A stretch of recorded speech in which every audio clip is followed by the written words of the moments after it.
So I'm going to be going over humanism and specifically Carl Rogers in his book Client-Centered Therapy. So just to give a little bit of background of the concept of humanism, this was initially a philosophy that emerged during the Italian Renaissance, right after the Middle Ages. It kind of was returned to this earlier Greek and Roman thought about the uniqueness of what it means to be human, and this focus on the idea of freedom of choice, that people are somewhat unique in their place in the world in the sense that we can make active decisions, and this kind of separates us out from animals. This isn't exactly what humanism means in terms of psychology, but you can see how this kind of leads into the ideas of the humanistic perspective. And then skipping forward to the sort of early 1900s, there are sort of two major perspectives in psychology right now, especially in terms of like therapeutic practices. The first being psychoanalysis, which as we know is initially developed by Sigmund Freud and focused mostly on unconsciousness and internal conflicts. Eventually develops into psychoanalytic therapy, which is used to explore unconscious and bring these unconscious conflicts into consciousness to work on.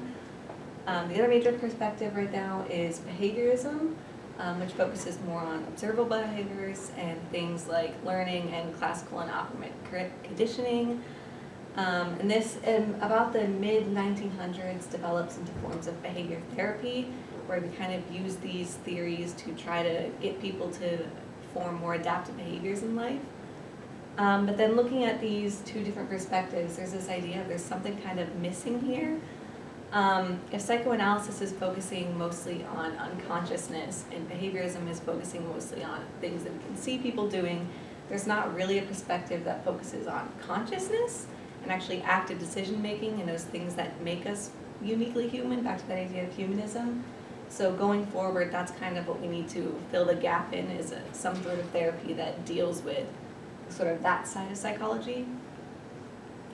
The first perspective that kind of starts to deal with this idea is Gestalt psychology. I'm not going to get into that too deeply, but the main idea is this concept of holism, which is this idea that people, you need to look at people as their whole, not as just made up of separate parts coming together to form a whole. This gets a lot into sensation and perception and the way that we perceive things as being part of a whole and not just as separate little individual pieces.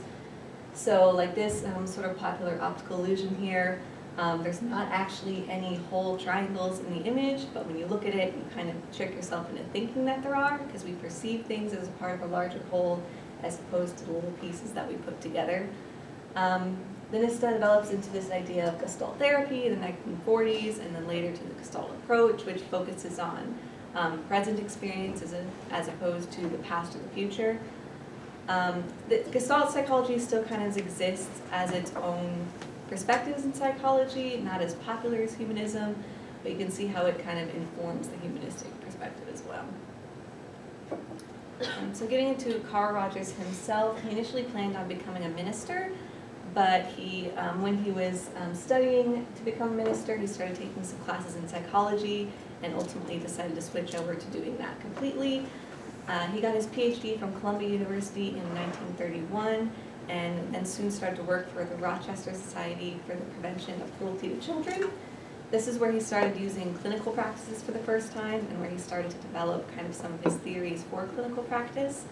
Initially he had this idea of what he called non-directive therapy, which is based on the idea that people are themselves capable of change and can go through that process on their own. So you as the therapist just need to kind of help guide them along this process. You're not supposed to direct them too strictly or tell them what to do. You're more there as a mediator and kind of facilitator for this. He initially published his ideas in his book, Counseling and Psychotherapy, in 1942. This is where we also get the idea of unconditional positive regard, which basically surrounds around this idea of empathy, and you need to be understanding of your clients, and you can't be judgmental or critical of them, and you need to give them sort of a safe space where they feel like they can come and talk about whatever they want without receiving any sort of judgment from you as their therapist. A couple of years after publishing this, Carl Rogers was elected the president of the APA in 1947, and while he was president, he oversaw this effort to incorporate clinical psychology more into the APA, and kind of like make that a bigger part of the APA going forward, which he did do fairly successfully to an extent. So getting this idea of client-centered therapy, so the book itself, this was just kind of a summary of where his theories were at the time and how he developed them. He looked at a lot of actual case studies that he used these therapeutic practices in and how effective they were and how he kind of developed his ideas.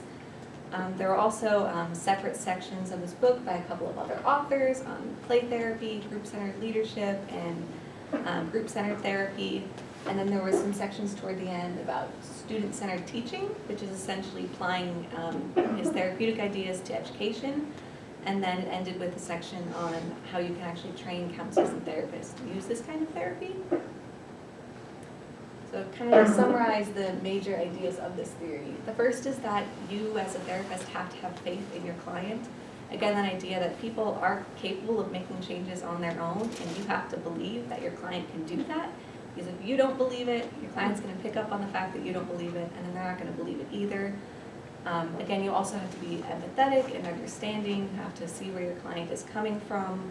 You have to understand their experience of what's happening in therapy, and you need to be not judgmental or critical of them. You need to understand their own experience of what's going on. There's a big focus on the relationship between the counselor and the client. Again, you have to understand their experience and try to understand how this relationship is being felt from their point of view so that you can actively help them in a way that is revolves around empathy and understanding. Successful therapy for Carl Rogers looks like a change in the client's perception of themselves. They should see themselves in a little bit more of an accurate way. They should understand themselves better, also be more comfortable with who they are, and also positive changes in personality structure and more adaptive behaviors in their life. So the influence of this book going forward, a review for the book stated that it will probably be a standard work in the counseling field in the future, which it kind of is. One of the things that this book results in is a change in the terminology from patient to client. So Carl Rogers thought that patient kind of had a negative connotation in the idea that you are then seeing these people as ill and in need of being cured, whereas client is a little bit more positive or at least neutral.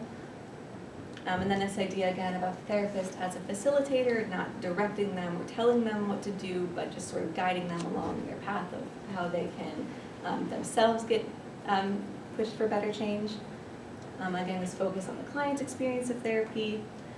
We also started to get some more development of codes of ethics in terms of therapy. So again, Carl Rogers used actual therapy cases in his publications and his research. So he decided, like, if you're going to do that, you need to get permission from the patient to do these kind of things, which kind of starts this idea of confidentiality in therapy.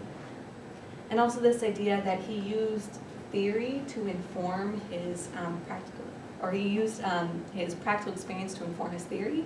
So before this, we kind of got this idea that the science and the research in psych should inform practical application.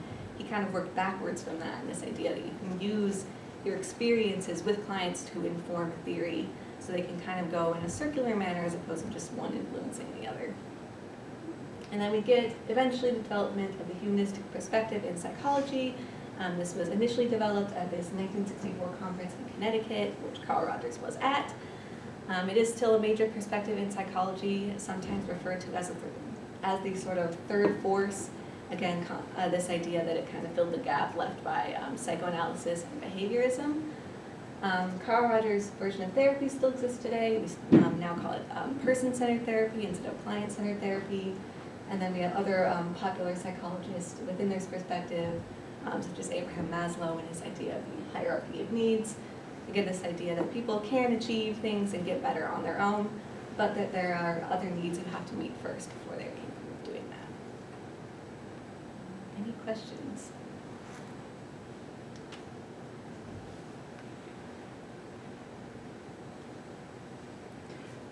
So you mentioned that it is still sort of popular today. Can you speak a little bit to like how many people doing therapy would consider themselves Rogerian or like sampled directly from this theory? It's a lot either would consider themselves Rogerian or use some of these ideas with another perspective. Mm-hmm. So some of these ideas in terms of counseling are considered kind of basic, even if you're using another therapy. So even if you're a behavioral or a cognitive therapist, you still kind of use this idea of you need to be empathetic, you can't tell your client that they're a bad person or that everything they're doing is wrong. You have to be understanding, you can't judge them. So there is kind of this idea that these ideas are basic almost to all versions of therapy, even if you're not Rogerian specifically.